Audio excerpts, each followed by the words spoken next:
Toymakers are gathered in New York for an industry trade fair.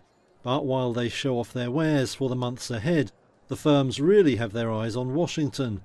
With Donald Trump confirming tariffs on Chinese goods will now hit 20%, toy brands say that can only mean more expensive gifts in the future.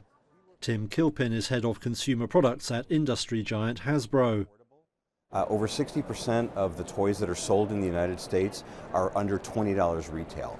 And so one of the things we're really trying to do in the situation with tariffs is make sure that our toys stay affordable, but at a certain level the tariffs are going to drive consumer prices up. There's really no way around that. We're working hard to mitigate the impact of that. We're working with our vendors, we're working with our supply chain, but we really don't see any way that consumers aren't going to be affected by these tariffs.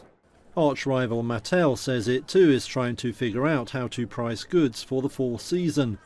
The firm says it's also trying to reduce its dependence on China for manufacturing.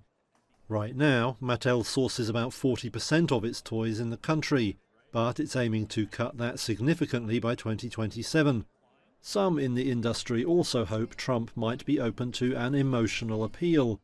Industry Association President Greg Ahern argues playthings should be left out of the trade wars.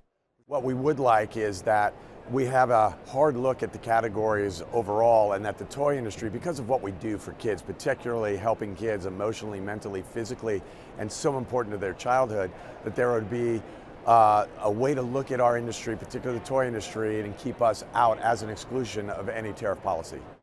There is no sign so far that Washington is set to heed that appeal.